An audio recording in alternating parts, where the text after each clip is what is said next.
साधना में लगे हो, शंकर की भक्ति में लगे हो, इसमें सियोर वाले महाराज का कोई लाभ नहीं है। आपने एक लोटा जल शंकर भगवान को चढ़ाया, विश्वास कर कर पीना प्रारंभ करा। आपने एक बेलपत्र शंकर भगवान को चढ़ाई, विश्वास कर कर खाना प्रारंभ किया। आपने शंकर भगवान के मंदिर में जाना प्रारंभ करा। आप 2 कदम चलकर शिव के दरवाजे तक जाते हो तो तुम्हारा दुख मिटाने के लिए वो कैलाश को छोड़कर तुम्हारे दरवाजे तक आता है। ये निश्चित है।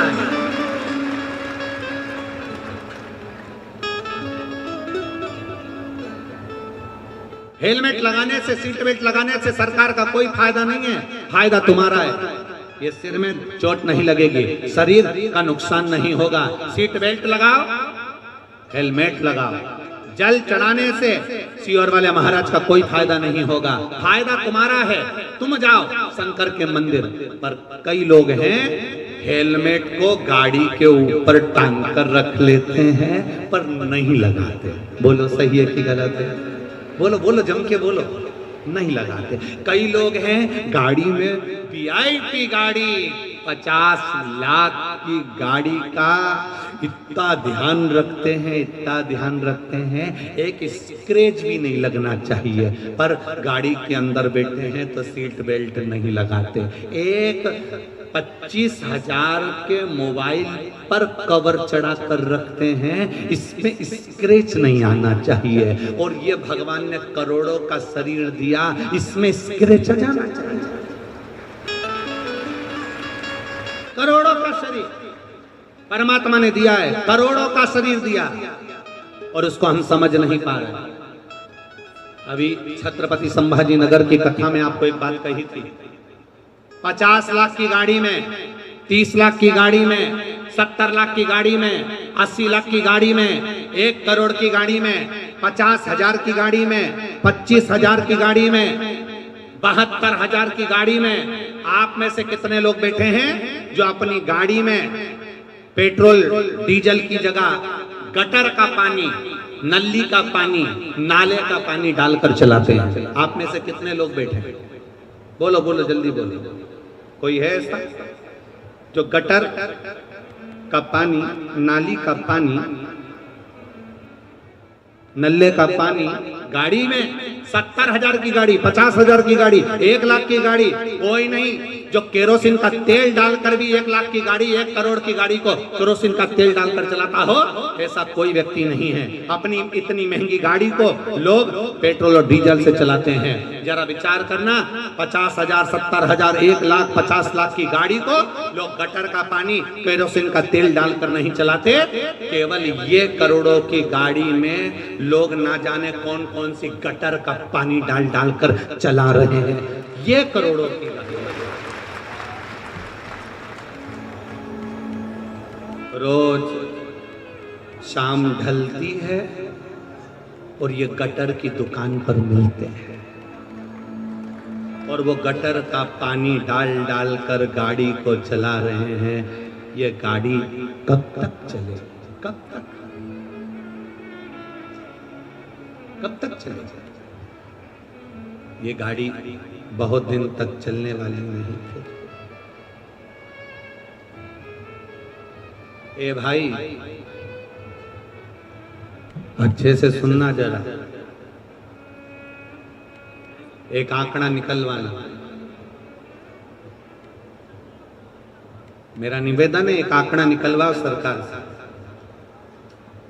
समुद्र में डूबकर मरने वालों की संख्या कम है, बावड़ी में डूबकर मरने वालों की संख्या कम है, तालाब में डूबकर मरने वालों की संख्या कम है, कुएं में डूबकर मरने वालों की संख्या कम है, समुद्र में डूबने वालों की संख्या कम है, खड्डे में डूबकर मरने वालों की संख्या कम है, पर प्याली में डूबने वालों की संख्या ज्यादा है। जितने समुद्र में डूबकर नहीं मरे, जितने पानी में डूबकर नहीं मरे, जितने तालाब और बावड़ी में डूबकर नहीं मरे, जितने कुएं और बावड़ी में डूबकर नहीं मरे, उतने नशे में डूबकर लोग मर गए हैं। जरा आंकड़ा निकलवाओगे तब समझ में आएगा।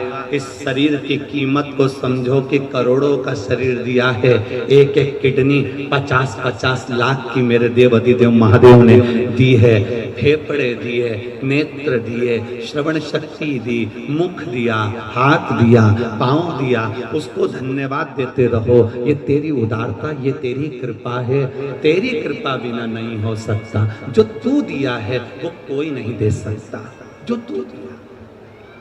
आज फिर आदरणीय विश्वास भैया के यहाँ से भाभी जी आज फिर कह रही थी, गुरुदेव श्रीमती रूमा जी सारंग फिर कह रही थी, बड़े बड़े सौभाग्य हमारे, बड़े बहुत बड़ा भाग्य है हमारा जो हम इस पावन शिव महापुराण कथा के यजमान पद मिला। गुरुदेव आप कहते हो शंकर और पार्वती को यजमान का पद मिला था, ये तो शिव ने हमारे ऊपर बड़ी कृपा करी है। एक बार जोरदार ताली श्रीमती रूमा जी सारंग जी के लिए। बहुत बहुत साधुवाद है आपके विचारों को, आपके भावों को और आपके निर्मल स्वभाव को।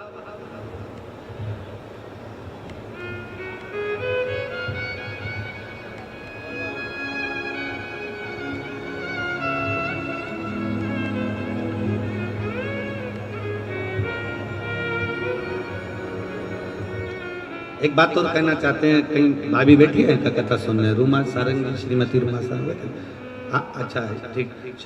श्री शिवाय नमस्ते। एक बात और कहना चाहते हैं, कल हमने जो देखा हम छोड़ते नहीं है, कहे देखा बोलना होता है बोल देते हैं।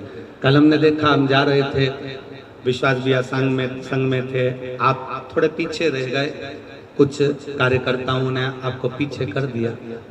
इस जगह पर कोई दूसरे मिनिस्टर की अगर पत्नी होती ना 50 बार अकड़ दिखा देती, पर आपका स्वभाव, आपको नम्रता का जो भाव है, धन्यता है आपको। बहुत बहुत साधुवाद, बहुत बहुत साधुवाद।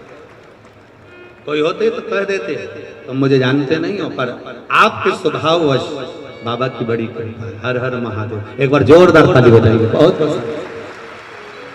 बहुत कहीं भक्ति का बल बड़ा, विश्वास का बल बड़ा, भरोसे का बल बड़ा, श्रद्धा का बल बड़ा। अपने शरीर को पहचानो, इस शरीर में रहने वाली आत्मा को पहचानो, और आत्मा के साथ जो भजन करने वाले परमात्मा का गुणानुवाद है उसको पहचानो।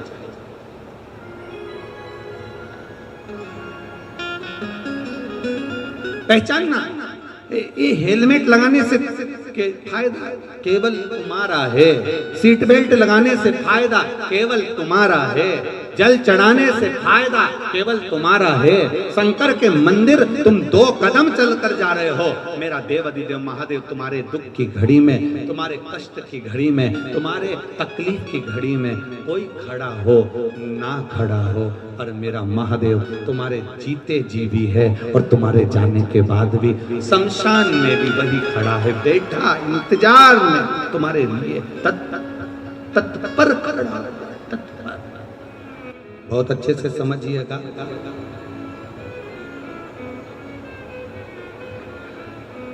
गाय को पकड़कर लेकर चलते जाओ, गाय का बछड़ा पीछे पीछे, बोलो बोलो जम के आए, बछड़े को पकड़कर लेते जाओ, गाय पीछे पीछे आएगी।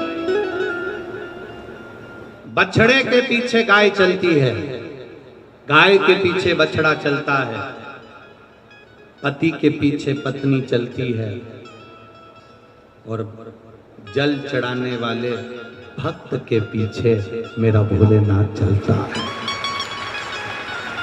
मेरा शंभु, मेरा त्रिकालदर्शी, मेरा कैलाशी, मेरा विनाशी चल चल। एक पत्र और देखिए।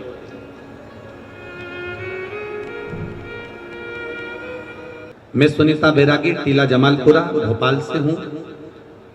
आपने भजन की एक लाइन अच्छी लिखी है, अरे लुटा दिया भंडार काशी, कर दिया माला। गुरुजी, पशुपति व्रत का और 1 लोटे जल का क्या महत्व है, मैं क्या वर्णन करूं गुरुदेव। मेरे भोले बाबा ने क्या करा, मैं किसको बताऊं। दुनिया के लोग विश्वास करे ना करे 1 लोटे जल पर मैं विश्वास करती हूँ। बहुत समय से सरकारी नौकरी की तैयारी कर रहा था पुत्र, कहीं पर भी सरकारी नौकरी नहीं लग रही थी। तब उससे कहा कि एक बार पशुपति व्रत करो और शिव जी के मंदिर में 1 लोटा जल चढ़ा, प्रतिदिन चढ़ा। मेरे बेटे ने कहा, माँ जल चढ़ाने से कोई नौकरी लगती है क्या? मैंने कहा, सियोर वाला महाराज कहता है, एक बार करने में क्या जाता है, नौकरी के लिए अप्लाई करो और जल चढ़ाओ। मेरे बेटे ने अप्लाई करा नौकरी के लिए, जल चढ़ाया, पढ़ाई दिल से करी, विद्या अध्ययन दिल से करा। खूब अध्ययन करने के बाद जब मेरे बेटे ने नौकरी के लिए अप्लाई करा, आज मेरे बेटे को रेलवे में स्टेशन मास्टर के पद पर चयनित किया गया है। मैं बाबा को यहाँ धोख लगाने के लिए बधाई आपको बहन, बहुत बहुत बिराजी। हर हर। शिव कृपा किसको कहते हैं? शंकर की उदारता किसको कहते हैं?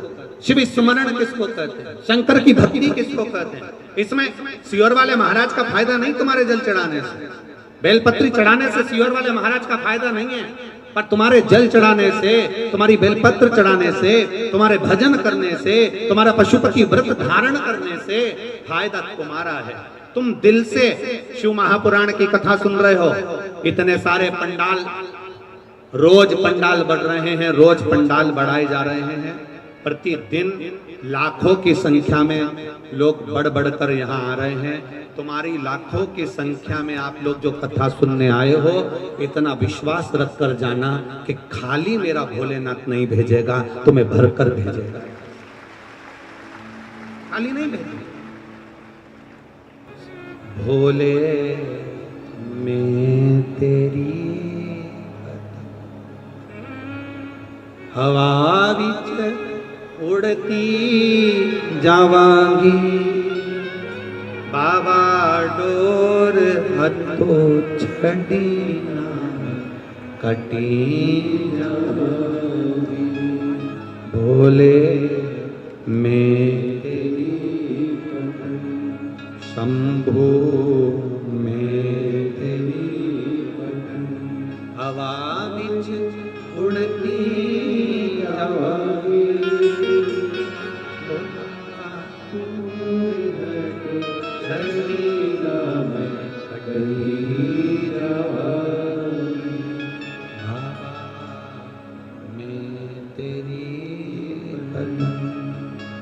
शंभो मैं तेरी।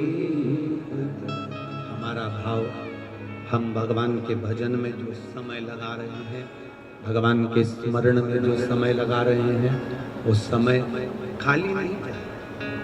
पार्वती जी ने शिव जी की आराधना करी थी, माता पार्वती जी ने भगवान शंकर की आराधना करी थी।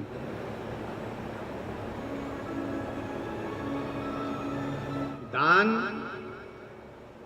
भजन, प्यासे को पिलाया गया पानी, भूखे को कराया गया भोजन, स्मरण, कीर्तन, मंत्र जाप, ये खाली नहीं जाता। कथा सुनने बैठे हो, ये खाली नहीं जाता। एक बड़ा सुंदर चरित्र, एक बार माता पार्वती जी ने शिव जी से संसार में सुख और दुख के बारे में स्मरण किया। आवाज बढ़ाओ। शिव जी से सुख और दुख के विषय में माता पार्वती जी ने प्रश्न, थोड़ा ध्यान से सुनना, बड़ा अच्छा चरित्र। काशी में नंदन वन में भगवान शंकर और पार्वती बैठे,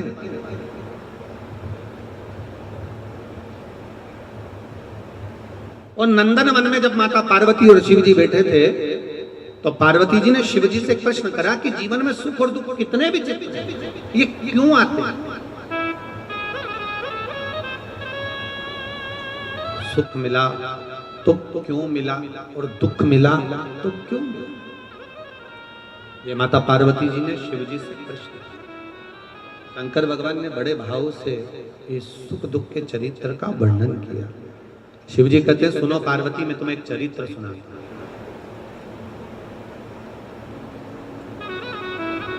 नंदनवन काशी में बैठे हैं,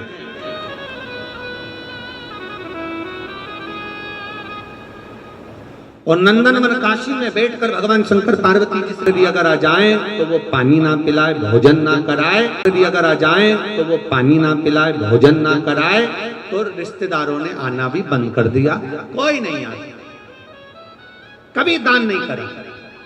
और उसके यहाँ का नियम था, सेठ जी के 3 बेटे, सेठ जी के तीनों बेटों में से 2 बेटों की शादी हो गई, एक बेटा कुंवारा था सबसे छोटा वाला। छोटे बेटे की शादी होना थी, सेठ जी ने संबंध देखा और बच्चे का विवाह करा। छोटी बहू घर के अंदर आ गई। छोटी बहू आई तो घर की जो जेठानियां थी, दोनों जेठानियों ने छोटी बहू को अपने कमरे में बिठाया और बिठाकर समझाया, सुनो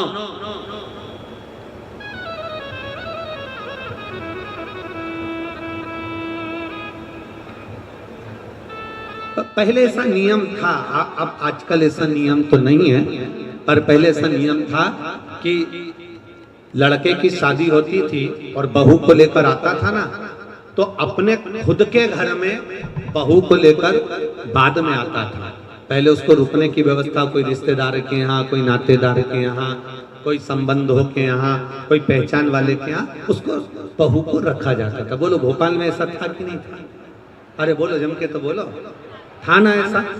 लड़का शादी कर कर बहू को लेकर आया, सीधे अपने घर नहीं आया, पहले उसको कोई मित्र के आदि आदि पहचान वाले, दीदी, जीजा, बहनोई, नातेदार, रिश्तेदार, कुटुंब, कबीला, अड़ोसी पड़ोसी, रिश्तेदार वाला, उसके यहाँ पर उस बहू को, उस छोरे को, बहू बेटा को वहां रोका जाता।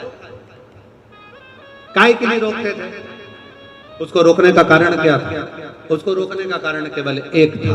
क्यों रोका जाता था? केवल एक कारण से कि बहू जब वहां पर आए तो उसको हमारे घर के बारे में हमारे रिश्तेदार सब बता दें कि तुम्हारी सास ऐसी है, तुम्हारे ससुर ऐसे हैं, तुम्हारा देवर ऐसा है, तुम्हारा जेठ ऐसा है, तुम्हारा परिवार ऐसा है।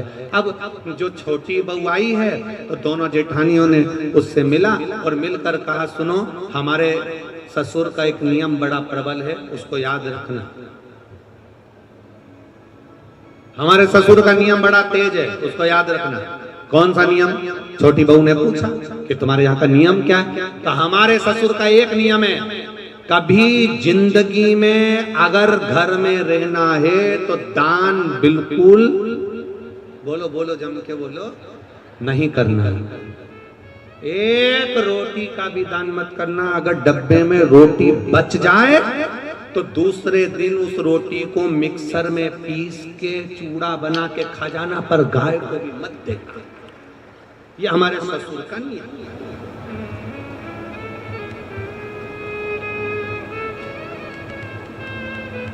मेरा विश्वास कहता है अपने भोपाल की तो ऐसी बहू नहीं होगी और ना ऐसा कोई रिश्तेदार होगा कि रोटी गाय को भी ना दी जाए, कुत्ते को भी ना दी जाए और पक्षी को भी ना दी जाए। एक विश्वास कहता है मेरा, भरोसा कहता है मेरा, और हमारा भरोसा ये कहता है कि सनातन धर्म में ऐसा कोई व्यक्ति नहीं जो गौ माता को एक रोटी ना देता हो, सब देते हैं। सनातन धर्म में ऐसा हम दूसरे की कोई बात नहीं कर रहे, हमें अपने घर से मतलब है, हमें अपने घर से। कई लोग आपको मिलेंगे, कई लोग आपको कहने आएंगे, वो दूसरे की बात करेंगे कि उन्होंने ऐसा कर दिया, उन्होंने वैसा कर दिया। हमें दूसरे धर्म से कोई मतलब नहीं, हम अपना घर देखें ना पहले। आज के समय में लोग अपना घर देख नहीं रहे, अपना सनातन धर्म देख नहीं रहे और दूसरे धर्म से मतलब रखे तो क्या मतलब? हमें अपने से मतलब है, अपना घर हम देखें, अपना परिवार हम देखें। कहा हमारे यहाँ का नियम है, एक रोटी भी गाय को ना जाए, एक रोटी भी कुत्ते को ना जाए, जरा सा भी दान नहीं करोगे। छोटी बहू से कहा नियम याद रखना, छोटी बहू ने मन में सोचा मेरे पिताजी तो हमेशा कहते थे कि दान करो, धर्म करो, साथ जाएगा। दान करोगे साथ जाएगा, रोटी खिलाओगे साथ जाएगा, किसी को पानी पिलाओगे साथ जाएगा। ये बाकी का तो सब यही छूट जाएगा। बाकी का जो तुमने दान धर्म पुण्य करा, कथा सुनी, स्मरण करा, कीर्तन करा, मंत्र जाप करा, दान दिया, यही तो साथ जाएगा। अब इस छोटी बहू के पिताजी ने ये समझाया था और ससुर जी कह रहे कि एक अन्न का दान नहीं होना चाहिए, 1 रुपया दान नहीं होना चाहिए। बड़ी बड़ी ठीक है। जाई विधि राखे राम, वो जम के बोला करो जरा, ताई विधि राई। हम तुमसे बार बार इसलिए बुलवाते हैं कि तुम्हारे पास में कोई बैठी हो और वो कर रही हो तो तुम उसके पास में बैठकर कम से कम बोल तो दो। जैसे ही बोलोगी वो भी जाग जाएगी, थोड़ी बहुत तो उठेगी। अब छोटी बहू ने कहा ठीक है, जाई विधि राखे राम, ताई विधि, और सीताराम सीताराम सीताराम।